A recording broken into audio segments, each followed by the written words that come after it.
Bonsoir les amis, j'ai terminé mon séjour près de Nice et j'ai pu voir certains amis. J'ai pu aller à la pyramide de Falécon qui est très difficile d'accès aujourd'hui. D'abord on se demande pourquoi elle est si difficile d'accès alors que c'est un monument historique classé. Parce que pour y arriver, il faut passer par une propriété privée aujourd'hui ou par un chemin extrêmement long de plus de 2 h 30 de pente raide ou par un autre chemin aussi pareil 2 heures de montée très raide. Mais à ce moment-là, il faut avoir une machette parce que il y a énormément de broussailles énormes qui ont poussé par-dessus à un certain point, genre à 200 mètres de la pyramide. Voilà, alors ça a été un gros travail pour l'accès. Pour les vidéos, tout ça, vous l'aurez beaucoup plus tard parce que là, il faut que je reparte à Paris puis en Égypte et j'ai énormément de travail. Mais ça viendra, soyez patients.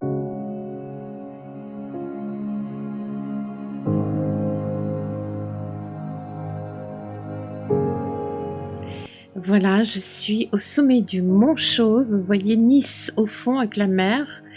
Et la dernière colline sur la droite, c'est celle où se trouve la pyramide de Falécon.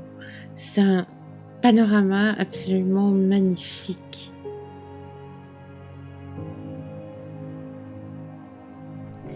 Après Falécon et le Mont Chauve, dont vous venez de voir un aperçu de la vue, eh bien je suis beaucoup restée à Grasse, qui est une ville que j'aime beaucoup. Pour plusieurs raisons, j'avais des amis à voir et j'avais aussi l'intention de parler avec des parfumeurs, ce que j'ai pu faire au moins avec l'un d'entre eux et beaucoup discuter. Vous savez, les parfums, c'est quelque chose qui me passionne depuis toujours.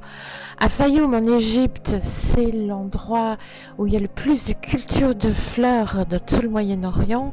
Et c'est là où s'approvisionnent les plus grands parfumeurs du monde, y compris les parfumeurs français.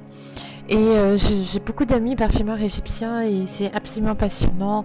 Toute cette alchimie liée au parfum, aux soins avec le parfum, à l'élévation de la conscience grâce au parfum, etc. Donc je voulais absolument aller à Grasse, qui est le berceau français du parfum. Et j'ai eu la chance de résider dans une ancienne maison de parfumeurs, la maison Isnar. Et bref, c'était une jolie expérience. J'ai beaucoup appris de choses. Je vous en ferai part plus tard. Beaucoup de travail m'attend. Soyez patients pour les vidéos, il y en a beaucoup à venir. Et bon, c'est toujours passionnant de savoir, par exemple, pour le parfum, que le mot parfum hiéroglyphe est représenté par 2 serpents, la petite vipère à cornes en bas, le feu qui correspond à la force tellurique, à l'ondulation de vie sur Terre et au système hypothalamo-hypophysaire, comme on dit, hein, c'est-à-dire l'odorat correspondant à tout ce qui est hormonal. Et puis vous avez le serpent au-dessus, qui est le serpent qui a la tête levée vers le divin, qui correspond au cerveau olfactif, à l'hippocampe, au système limbique, et qui lui est lié vraiment à toute l'énergie, la véritable nature du parfum. C'est vraiment très important, le parfum qui nous élève, qui nous soigne. Et voilà, donc tout ça je vous en parlerai encore dans d'autres textes, d'autres vidéos, d'autres podcasts, et soyez patients. Les amis, c'est génial, je vais vous faire un petit coucou. Devant moi la Méditerranée, derrière moi, complètement derrière moi, la ville d'Antibes, et vous allez voir la suite bientôt. Donc à très bientôt, portez-vous bien surtout.